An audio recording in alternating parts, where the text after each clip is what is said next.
ويغفر لمن يشاء. مغفرت مقدم کو په عذاب،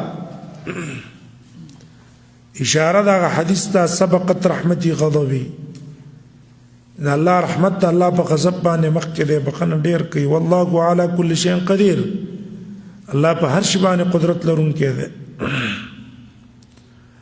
مؤمنانو ته بخنه کوي د خپل فضل له وجه نه، او کافرانو له عذاب ورکوي د عدل له وجه نه. الله په دې قادر دی، ځکه په هر شي الله قادر دی. نو دا هم یو شی دی. هل لله ما في السماوات، رازی سے ابو امام رازی په اوله جمله لله ما في السماوات وما في الارض، په دې کې الله بیان وکړو چې کامل الملک والملکوت، الله په خپل بادشاہي کې کامل دی. په دې دویم قول کې وان تبدوا ما في انفسكم او تخفوه، په دې کې ویل کامل العلم والاحاطه،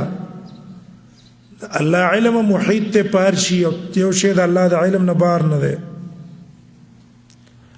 او والله على كل شيء قدير، په دې جمله کې ویل کامل القدره، الله قدرتم کامل دی،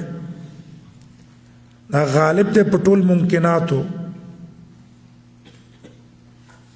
وجود مولور کولای شي، اعدام مولور کولای شي، او دا پورا کمال دی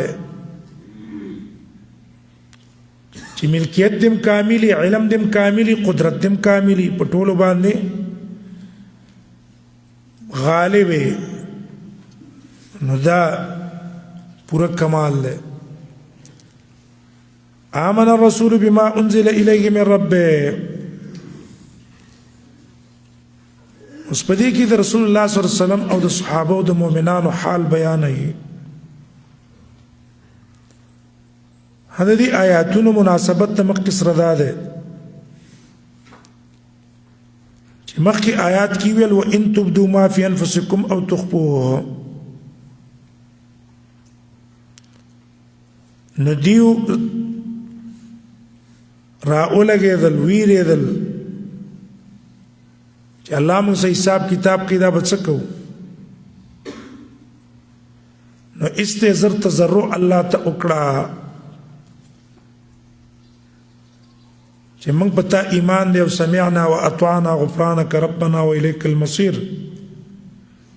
نو است الله تعالی دې تضرع د استقامت د وجه نه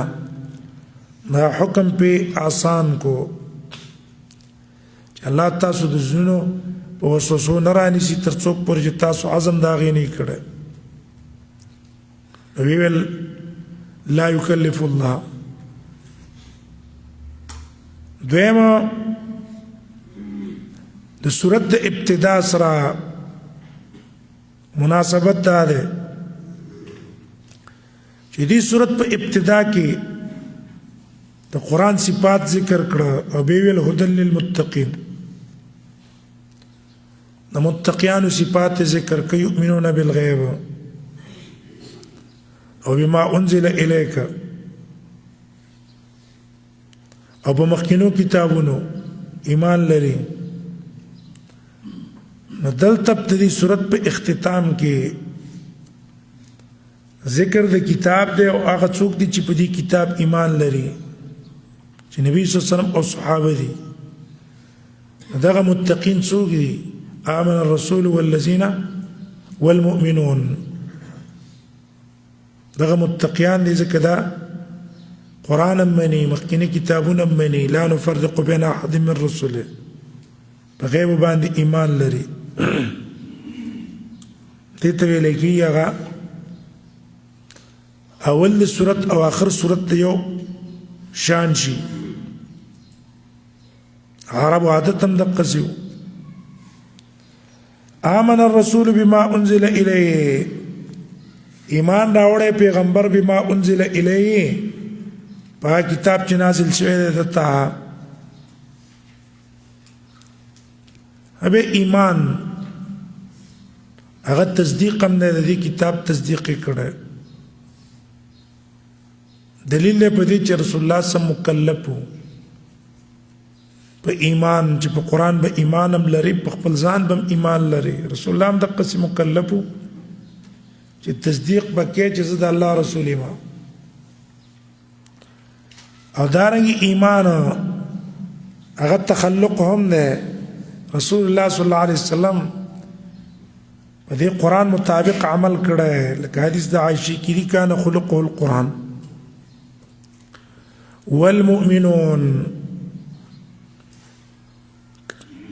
والمؤمنون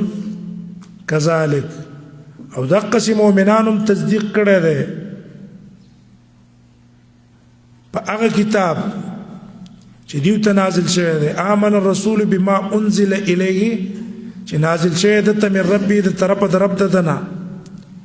او مؤمنانم په دې کتاب ایمان راوړل ټول یې مني آمن الرسول بما انزل الیه ابه ګوره په اخر کې دا ولې راوړو دا د پاره د تاکید د دې مخکې احکام ګوره په دې صورت کې مخکې احکام بیان شو منځ فرضیت زکات فرضیت روزي فرضیت حج طلاق حیض ایلا جهاد دا ټول په کې ذکر شو د احکام د انبیاء او قصې په کې ذکر شو په دې اخر کې د سود او د دین د معاملات احکام ذکر شو اخر کې ویل آمن الرسول چې ګور دا احکام دا دون مهتم بالشان دي دون اوچت شان والا دي چې دا پیغمبرم د احکام مني ایمان په لري ځکه په دې کتاب کې دا نازل دي نو کتاب مني د احکام هم مني او مؤمنان هم په دې باندې ایمان لري دیو جن دي احکام تاسو اومنئ كل آمن بالله وملائكته هر یو په دیو کې نبی دې که مؤمن دی په دې مؤمنانو کې هر یو تن ایمان لري په الله په ملائکه او کتبه په کتابونو او رسولو په پیغمبرانو دلته ګوره ضمیر بیا په آمنه کې راوړو كل آمن مفرد راوړو اشاره شو چې هر یو تن جدا جدا ایمان راوړي او معتبر به د هر یو ایمان جدا جدای اجتماعي ایمان فایده نه کوي تر څو پورې چې هر یو تن شخصي ایمان نه راوړي هر یو جدا جدا ایمان لري پیدا به تور کوي بس نه چې زده نور راوړي بس منګم پاغي کی شو لا نفرق بين احد من رسله جدائی نه راولو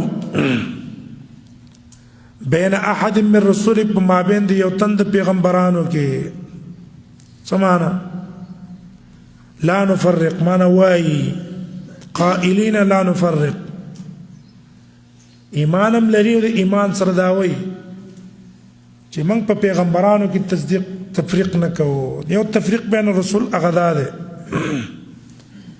چې په بازو باندې ایمان ولرو بازو نه انکار وکړي کې يهود او نصارا دا کړه دارنګ احکام داغي اومنو او سونه انکار وکړو نه ټول موږ منو وقالو او د دې سره سره دی وای سمعنا واطعنا یا الله موږ ستا خبره منلې او اطعنا یا الله مستاب تابعداري کړي سمعنا اذا سمع الطاعات وي من اوریدلی د طاعت ستا خبره مو اوریدا او اطعنا تابعداري مکړه مانه پاغي باندې عملم کو غفرانك یا الله من طلب کو ستانه بخنستا غفرانك یا خو مفعول مطلق والا اغفر غفرانك یا الله من ته بخنو کستا بخنا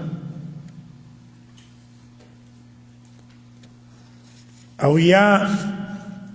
مفعول مطلق والا نطلب غفرانك یا الله ستا بخنه من طلب کو ته من ته څوکا من ته بخنه کو یا الله هغه طلب کو من داغه طالبانی وإليك المصير او یا الله تا ته ورتک دې زمونږه تا ته به درځو مړه کېږو به دوباره به راپورته کېږو تاله به درځو دا دلیل دی د مخکې دپاره چې الله ستا نه طلب د مغفرت ځکه کوو چې تاله به درځو د پاره د حساب کتاب د په دغه نقصاناتو تقصیراتو موږ مه رانیسه ما پم کا موږ څه معامله ده ما پیو کا لا يكلف الله نفسا الا وسعها اوس په دې کې اخبار دی د الله تعالی د طرف نه ورکله تاسو تضرع کړه عاجزي مو کړه نو الله در باندې په حکم کې تخفیف راوستو ظاهر دا دی چې دا اخبار دی د الله تعالی د طرف نه چې لا يكلف الله مشقت کې نه چې الله تعالی نفسا یو نفس الا وسعها مگر دا غي د وس مطابق کله زړونو کم افعال لي او کله جوارح کم افعال لي خو چې د انسان په وس کې په هغه الله مکلف کوي او چې د وس نه بارو په هغه الله نه مکلف کوي وس راشي کله چې تاسو ویل سمعنا واطعنا نو بس الله به تاسو په سهو په غفلت نه رانیسي مې رېږي نه هم پیرانیسي ځکه هم نه رانیسي چې لا يكلف الله نفسا الا وسعها د سهو او د غفلت تاسو په وس کې نه ده نو ځکه په الله نه رانیسي ظاهر هم دا چې دا د الله کلام دی لا يكلف الله پس د پیغمبرانو د پیغمبر او د صحابه خبره پقزي ختم شو الیک المصير دویم قول لا دی چې لا يكلف الله دام د صحابه او د نبی په کلام کې داخل دی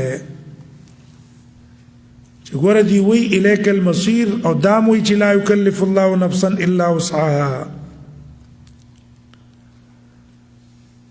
او دا د مخکې د پاره به علت شي دی وی سمعنا واطعنا یا الله ستا خبره مو اوریدله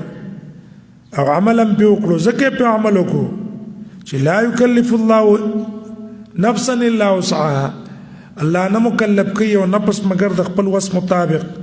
نو لہذا کم اعمال چې الله مونږ ته ویلي دي ازمن د وس لاندې دي ولې به موږ سم او طاعت نه کوو بیا د هغې په کلام کې شو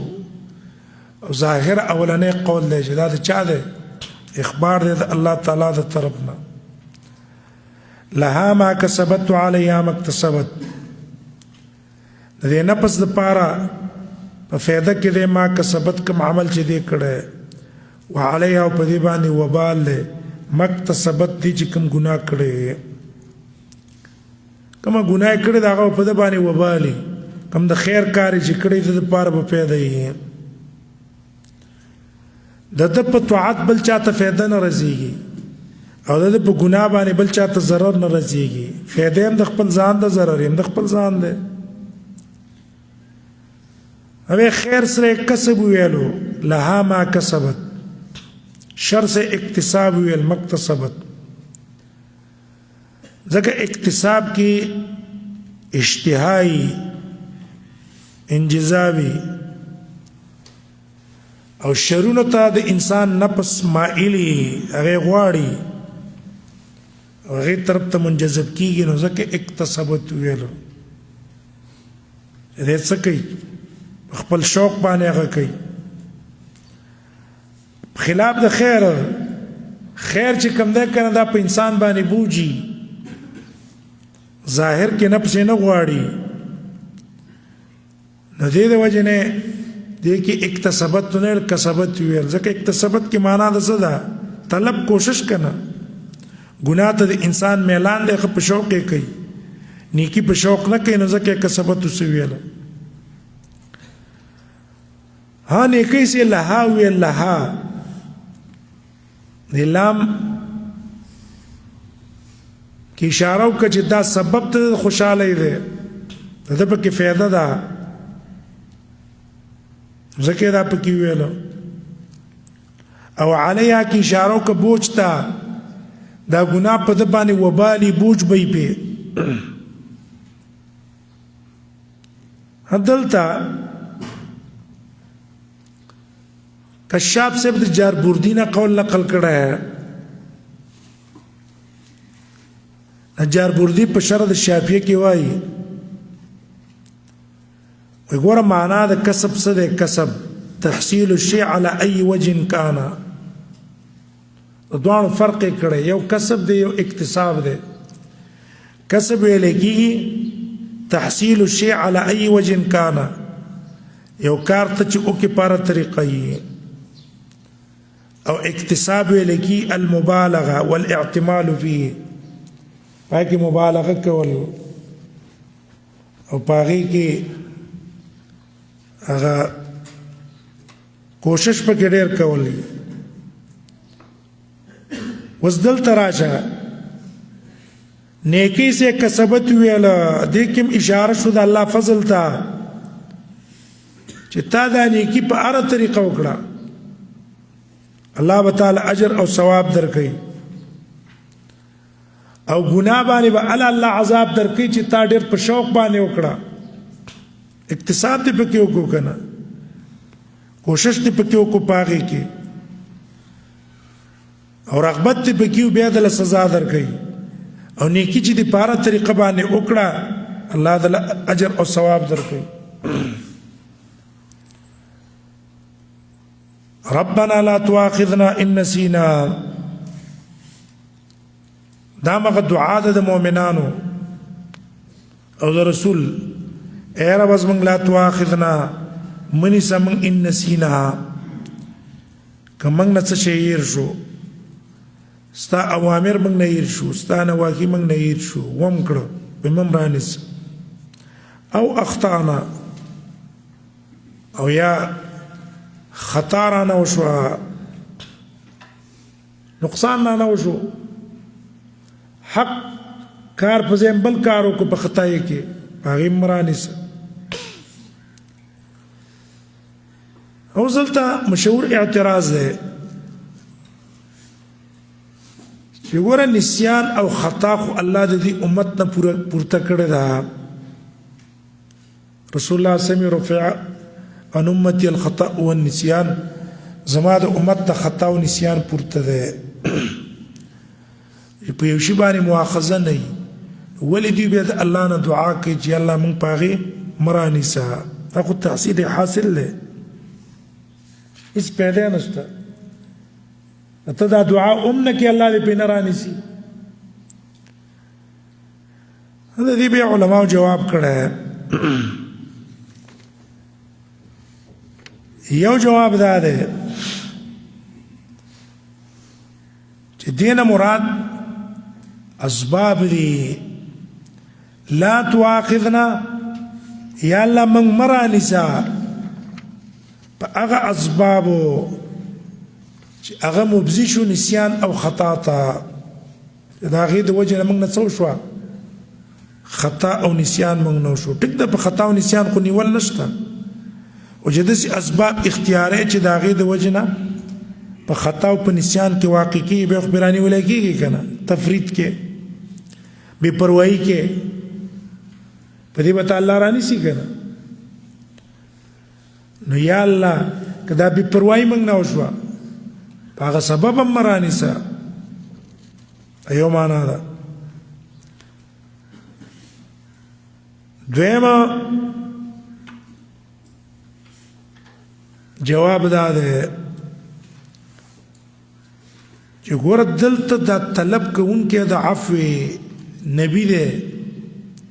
او صحابه دي انصار مهاجرون اوچت خلق دي او هغه دا نسيان د عصيان او خطا نه اصابه و ټیک د مؤاخذه په نشته خو اوچت درجه والو هغه وی دا نسیان هم یو ګناه ده دا خطا هم یو قسم ګناه ده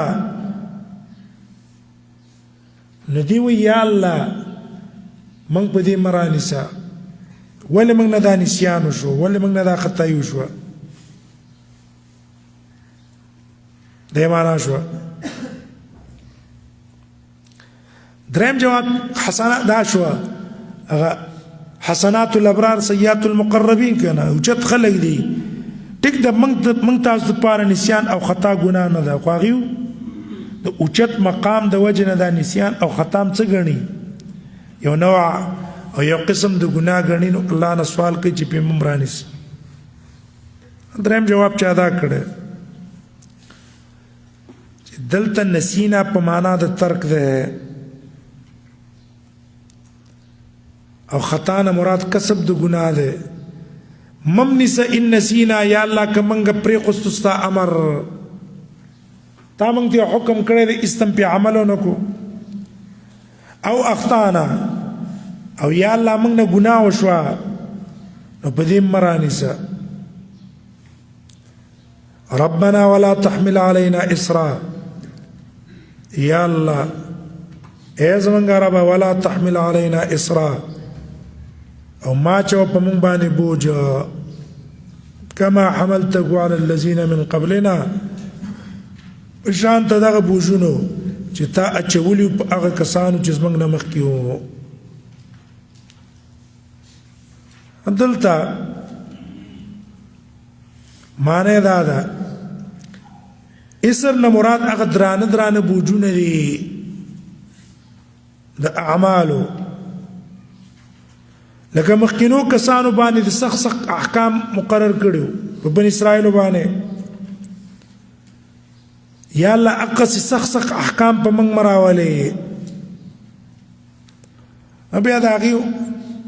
تفسیر قاسمی والا تفصیلی اسره ذکر کړی چې دا غي په شریعت کې ډېر تشدداتو لکه مثال په تور دا غيو گندگی و په کپڑا ولګي دا غي بشکا ولا پاکي دو باندې پاک کېدله دا سنور ګران احکام پاغیو کنه یا الله اقص احکام په مقرره وا اکل چې دا غيو هغه احکام شاقه سره وګوري او اسلام وګوري پته ته لګي چې اسلام څونه خپل آسان دین دی بندگانو سے څونه معاملې کړي ربنا اے رب زمنګ ولا تحملنا مرا چو په مونږ باندې ما هغه مصیبتونه او تکلیفونه لا طاقت لنا به چې زموږ طاقت تشته پاغي پورته کولو هم په اول جمله کې لا تحمل علينا اسرا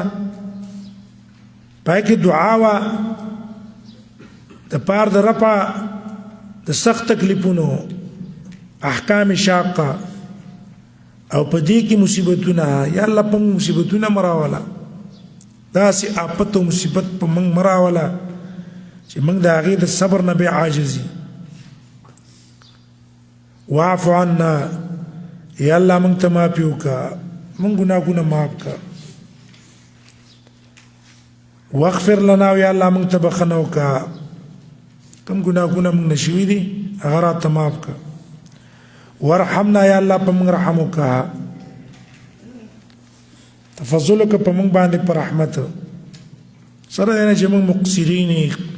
ګناهګاري ورحمنا یا الله په موږ باندې رحم وکړه انت مولانا یا الله ته زموږ ولی او ناصر ته زموږ ولی او ناصر نو دیو جن دا معاملې موږ سره وکړه او فانصرنا على القوم الكافرين او یا الله موږ سره مدد وکړه په مقابل د قوم کافرانو ولې حق د مولا دی چې هغه د خپل عبد سره مدد کوي په مقابل د دشمنانو کې موږ هم ستا بندګان ته زموږ مولا موږ سره مدد وکړه په دې کې اشاره شوه چې دې سره مقابله راځي نو تمام سمادت کې روایت مسلم کې دي دا دعاګانې چې غواړي نو الله هر دعوی نه رستو تداوی قد فعلتو بس دا تاسو چې کوم شي نه غواړئ ما تاسو له وکړه دله در مې کړه سوال مې هم دله قبول کو دا شي نه هم دله در کړه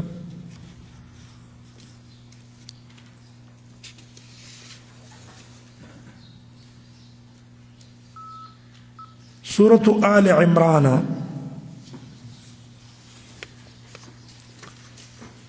دا سورت نازل شوه ده په مدینه کې په اتفاق د ټولو مفسرینو پس د سورۃ البقره نه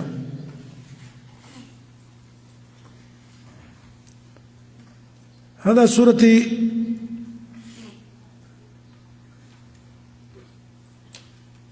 عام علماء قول دا چې دا نازل ده پس د بقره نه او څوک وی چې نه دینه مخکې انفال لاغله او سورة آل عمران بیرستو راغله اغی نرستو نازل شوه ده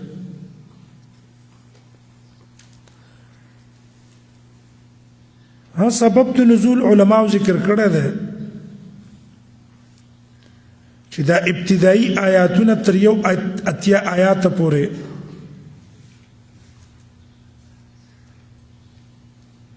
تراغ ونحن له مسلمون پورې سبب د دې د نزول وفد نجران نه نسوارا اغي اوسېدل را نبی صلی الله علیه وسلم ته د پاره د پاس مباحثه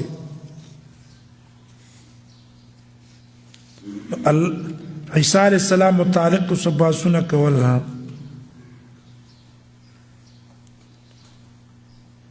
نو الله دا ابتدائی آیاتونه نازل کړو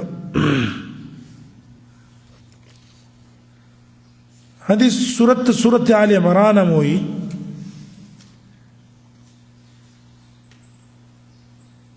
او آل عمران تزکوي چې فدی کې د مریم علی السلام عجز د عیسی علی السلام عجز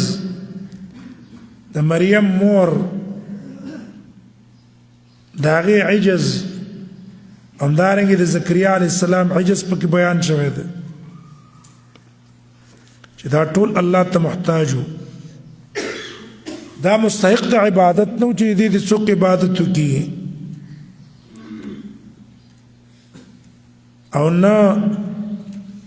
ثالث ثلاثه محتاج بندگانو ہمیں الوسی سے اب دی نور نمونہ ذکر کری یہ سورة الامان متوئی سورة الکنز متوئی سورة المجادلہ متوئی سورة الاستغفار متوئی ودا صفات روح المانی ذکر کری دی نور مفسرینو دونہ نے ذکر کری اب دلتا امان من الحیات متوئی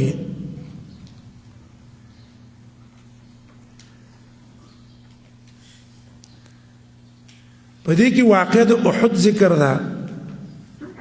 او مخکې د سورۃ انفال نازل شوی په کې واقع ده بدر ذکر ده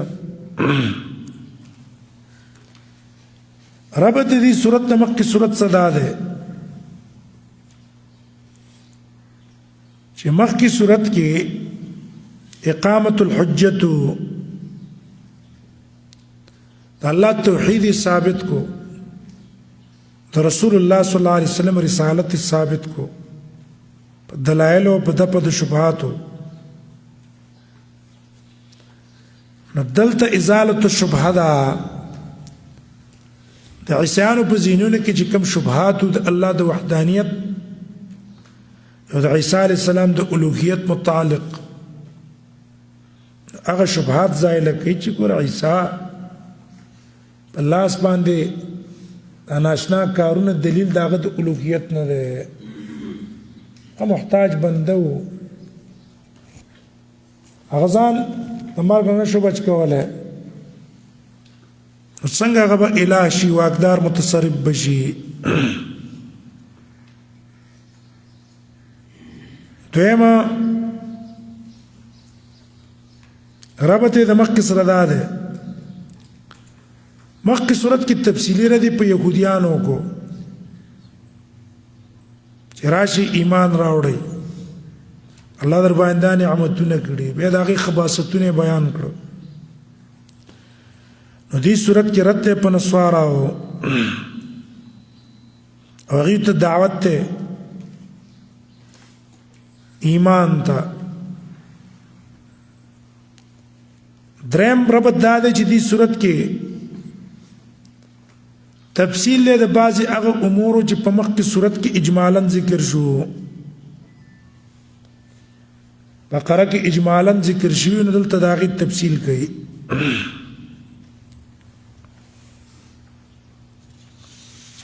دعوه د صورت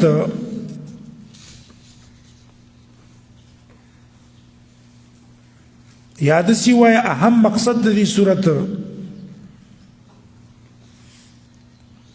نو اهم مقصد په دې صورت کې یو اثبات وحدانیت الله اثبات د الله د وحدانیت و اقامه الادله والحجج عليها باغی باندې ادله قائمه همدارنګه حجتونه په قائمه دا اثبات د توحید بقی په مختلفو طریقو او پاغه خاص کر هغه شبهات چې نسواراو د عیسی علیه السلام د الوهیت او ابنیت د پاره ویل هغه باندې ورته کی دا دلیل نه ده نو تقریبا مختلفو طریقو سره توحید ثابت ہے یو به تعبیرات مختلف تعبیرون الله لا اله الا هو دویمه په دپه د شبهاتو د نسواراو چې د عمران مریم زکریا عیسی د هغې متعلق چې کوم شبهاتو نو هغه به له دپه کي چې ګوره دا دلیل د هغې د الوهیت نه دی بلکې هغې محتاج الله ته درېیمه هم د دغه نیکانو اولیاء و راسخینو اقوال به پیش کی چې ګوره دیو الله ته تضرع کړي الله ته عاجزي کړي امرات عمران تضرع د مریم تضرع د زکریا تضرع الله ته بچي غوښتلو د عیسی علیه السلام تضرع نبی صلی الله علیه وسلم او صحابه الله ته تضرع کړي وا ان الناس قد جمعوا لكم قالوا حسبنا الله ونعم الوكيل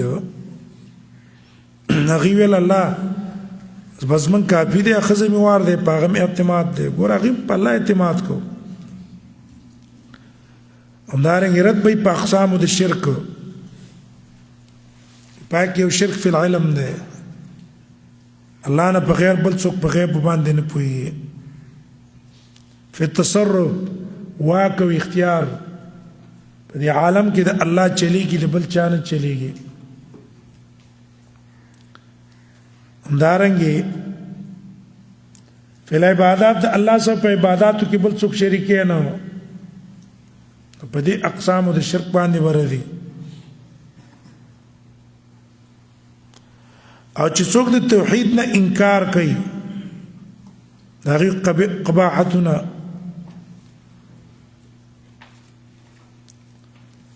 نو دویمه مقصد په دې صورت کې بیان اهمیت عقیدة الولاء والبراء د ولا او برا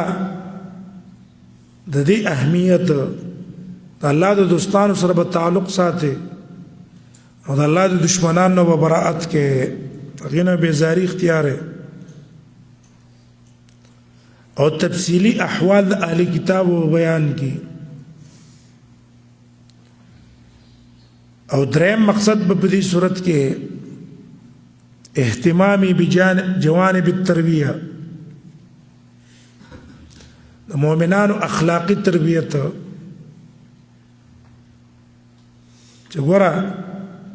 تاسو له دا کارونه پکار دي د ستاسو دنیا هم کیږي آخرت هم کیږي نو التربیه والارشاد او توجیه مؤمنانو له دا په کې غټ مقصد دی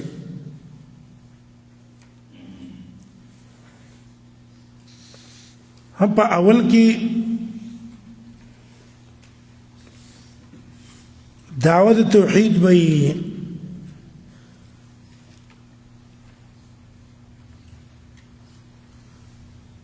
دعوت توحید بے بدلی نقلی پاغی ذکر کی وحی بھی ذکر کی اور بے بد تفریح کی پاغی بے بد جوابی دا شبہاتنا کم نجران والا پیش کول د پاره د اثبات د الوهیت د عیسی علیه السلام هغه جواب به وکي او به تعلیم د دعای د پاره تثبت دا دعا وی کنه ربنا لا تزغ قلوبنا بعد إذ هديتنا او به تخویف دنیوي ان الذين كفروا سرا او دا هغه د پاره به مثال ذکر کی په فرعونانو په مخکینو خلکو همدارنګه د مشرکانو لکه څنګه چې هغه الله تبارک کړو قد کان لکم آیۃ فی فئتین بزوین الناس سبا د دنیا به رغبتی بیان کی بسم الله الرحمن الرحيم ألف لام ميم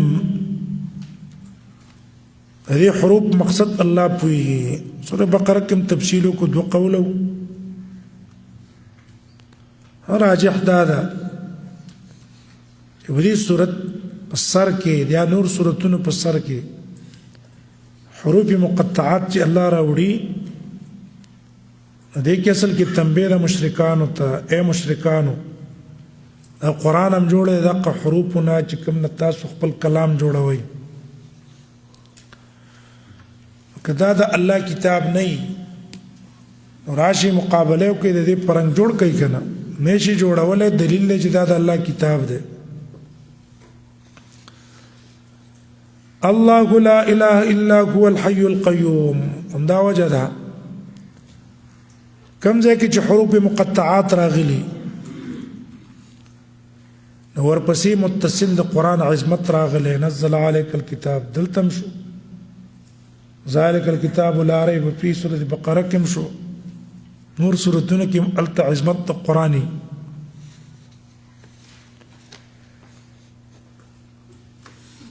الله لا اله الا هو الحي القيوم دعوه التوحید ده او پاغي باندې دلایل لوړي ولی مقصد اولنې د دې صورت نازلې دلو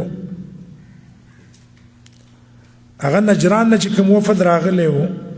مدینه ته نو هغه کسانو